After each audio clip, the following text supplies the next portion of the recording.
ودعي تساقط الشعر، فراغات الشعر، وكمان ودعي الشعر القصير المجعد الهايش والخشن بالوصفة المعجزة دي. السلام عليكم ورحمة الله وبركاته. ازيكم يا حبايبي، عاملين ايه؟ كلكم تكونوا بخير. هبدأ معاكم الوصفة على طول، مش هتكلم كتير، وفي نفس الوقت بس هشرح لكم النقط المهمة اللي في الوصفة واحنا ليه بنعمل الوصفة دي. اولا الوصفة دي هتطول وتكثف شعرك جدا جدا، مفيدة بشكل فظيع، كلها اعشاب، ملهاش ريحة، مش مزعجة خالص، و سهل ان انت تحطيها على شعرك، وبتطول وبتكثف في وقت قصير. فلو انت عروسه عايزه تطولي شعرك قصير، لو انت شخص شعره بيتساقط، لو انت عايزه شعرك يجيب نتيجه سريعه، فعليكي بالوصفه دي. بصوا بقى يا بنات، انا عايزه اقول لكم ان المكونات اللي في الوصفه النهارده دي بجد مكونات رائعه جدا جدا، وهتفيدكم بشكل رهيب. اول مكون هيكون عندنا النهارده وهنستخدمه مع بعض، وهيكون هو حبه البركه. حبة البركة بيكون شكلها زي ما انتوا شايفين كده. هستخدم معلقة واحدة فقط من حبة البركة. حبة البركة أو السانوج، شايفين يا بنات ده شكلها. حبة البركة بتبقى حلوة جدا جدا للشعر، بتطول الشعر جدا يا بنات وبتكثفه. وأفضل حاجة إن هي بتخلي شيب الشعر. يعني انت لو عندك شيب شعر، عندك شيب في شعرك يعني وكده، شعرك أبيض، أو عندك خصل شعر بقت بيضة، فالوصفة دي فعلا هتبقى هايلة جدا جدا لو عندك المشكلة دي. تمام، هحط معلقة واحدة فقط من حبة البركة أو الحبة السوداء أو السانوج. تمام، دي كانت أول مكون عندنا. المكون التاني بقى اللي هيكون عندنا النهاردة بجانب حبة البركة، برضو مكون من ضمن المكونات الهايلة جدا جدا للشعر يا بنات. والوصفة دي يعني مش هيكون ليها ريحة نهائي، ما تقلقيش. الحلبة، في ناس كتير جدا جدا منكم ما بيحبوش يستخدموا الحلبة، لكن النهارده احنا هنستخدمها بطريقه مش هيكون فيها اي ريحه نهائي. بنات، انا مهما قلت لكم فوائد الحلبة للشعر حرفيا مش هتستوعبوها. الحلبة رائعة جدا للشعر، فيها فيتامينات رهيبة جدا جدا، بتحتوي على مضادات أكسدة، بتساعد الفروة على ان هي تبقى نظيفة جدا من القشرة. يعني انت لو بتعاني من القشرة يبقى عليكي بجد بالوصفة دي رهيبة جدا جدا يا بنات. بمناسبة يا بنات الوصفة بتاعت الشعر، انا كنت عاملة وصفة قبل الوصفة دي وسألتوني على الروتين بتاع ضوافري. لو انت عايز تعرفي روتين الضوافر اللي انا بعمله بتطول ضوافري فمدة قد ايه وكده، وازاي تخليها قوية وطويلة وبيضة في فترة قصيرة جدا، اقل من 3 ايام، هسيبلك في اول كومنت رابط الوصفة، هثبتهولك اول كومنت. تمام، ادخلي عليه وهتلاقي نفسك في الوصفة بتاعت الضوافر بتاعتي. تمام، نرجع لوصفتنا. انا حطيت معلقه واحده بس من الحلبة. بنات، المكونات دي تقدري ان انت تحصلي عليها من العطار، اي عطار عندك تقدري ان انت تجيبي منه المكون ده. تمام كده، احنا عندنا مكونين احسن من بعض واحلى من بعض. طيب هنحطهم على جنب كده عشان هبدا ان انا اجيب البرطمان بتاعي اللي هحتفظ بيه بالوصفه بالشكل ده كده اهو. هبدا بقى ان انا اضيف المكونين بتوعي في البرطمان هنا. عايزه اقول لكم بس يا بنات والله ان الوصفه بسيطه بجد بجد وسهله جدا، المكونات بتاعتها برضو يعني ممتازه، وهتغنيكي عن منتجات ومستحضرات تجميل كتيره جدا جدا.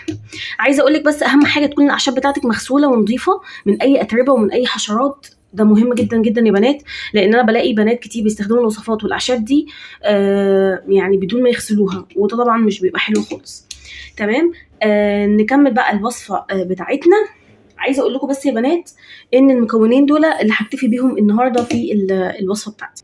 ده يا بنات كان بالنسبه للاعشاب او المكونات اللي هحطها هنا. تمام، نيجي بقى اهم مكون هنستخدمه النهارده في الوصفه بتاعتنا اللي هو التوم.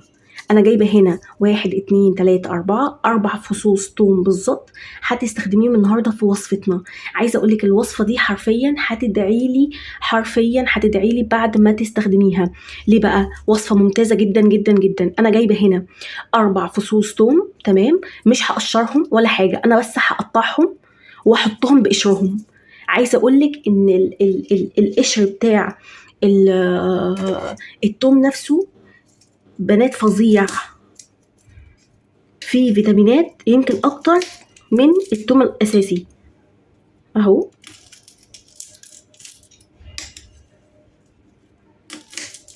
فانا بستخدمه، انا مش بقشره يعني. شايفين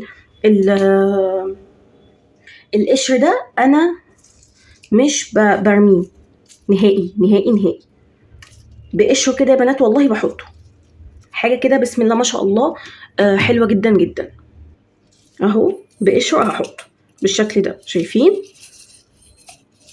وهبدا بقى ان انا احط اخر مكون خالص، وهو ده المكون بقى اللي هو الحامل للوصفه بتاعتنا والاساسي بتاع الوصفه النهارده. المكون الاخير والاساسي اللي هيكون النهارده معانا يا بنات هو زيت الزيتون. شايفين جايبه كاسه كامله، كوبايه كامله يعني من زيت الزيتون.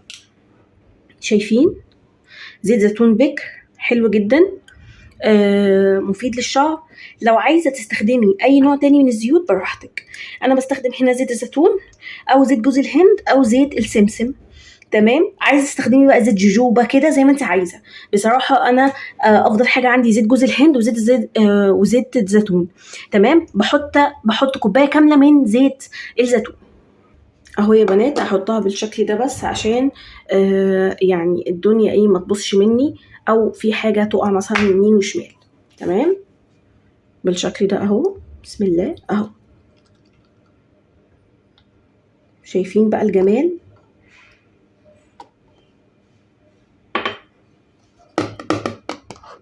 بسم الله. حاجه كده يا بنات رائعه رائعه رائعه رائعه.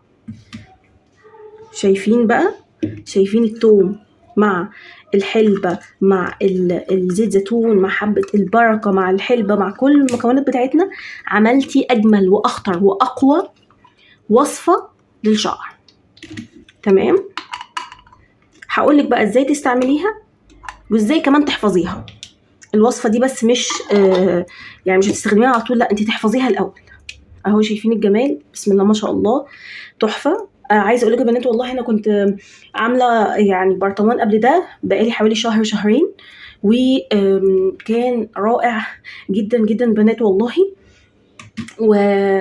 ولما خلصته قلت لازم انا لما اجي اعمله اصوره قدامكم بقى، يعني ما ينفعش ان انا اعمل وصفه من غير بقى ايه ما اصورها قدامكم يعني واحفظها. تمام. المهم يا بنات طريقه استخدام الوصفه دي بقى ايه، نقول بقى مع بعض طريقه استخدام الوصفه دي. طريقه استخدام الوصفه دي بسيطه جدا وسهله، وهي ان انت هتعملي حمام كريم، قصدي هتعملي حمام زيت بالزيت ده. تمام. كل يوم كل ما تيجي تغسلي شعرك، يعني انت مثلا هتغسلي شعرك مرتين في الاسبوع، يبقى هتحطيها قبل ما تغسلي شعرك بساعتين بتدلكي بيها شعرك. انا بسيب الزيت ده في مكان مظلم، في دولاب مطبخ بقى، في دولاب الأوضة على جنب كده، بس المهم يكونش فيه نور. تمام. ليه بقى؟ لأن الزيت بيعمل أكسدة مع النور وده مش أحسن حاجة، فحطيه في مكان ضلمة أو حطيه في كيسة سودا وسيبيه على جنب. دي حاجة. هتسيبيه لمدة قد إيه؟ هتسيبيه لمدة 3 أيام بالظبط، يعني 3 أيام هتسيبيه محطوط في مكان مظلم، وبعد ال3 أيام دول هتطلعيه بقى من المكان الضلمة اللي انت حاطاه فيه، وتبدأي ان انت يعني تستعمليه عادي زي ما قلت لك. ممكن تستخدميه مرتين في الاسبوع، مره في الاسبوع براحتك. انا بستخدمه بصراحه مرتين في الاسبوع، واول ما حسيت ان شعري بقى كويس وتوقف التساقط والكلام ده كله، رحت عامله ايه بقى، بدات ان انا اخليه مره واحده بس. فانت ممكن لو شعرك بيعاني وعنده مشكل كتير جدا، تساقط، قشره، صلع، عدم طول وعدم كثافه، استخدميه مرتين. لما يبدا يتحسن بتستخدميه مره واحده بس، ساعتين، وبتغسليه من على شعرك مع التدليك لمده 5 دقايق. وصفه هايله جدا وممتازه، ما اعتقدش ان في احسن من كده. لو عجبتك وحسيتي ان في حد محتاجها من اهلك من اصحابك من اصدقائك، ابعتيها لهم. وما تنسيش بقى، ما تنسينيش في دعوه حلوه. وما تنسيش كمان ان انا بحبك جدا جدا واشكرك على الدعم الجميل، ومع السلامه.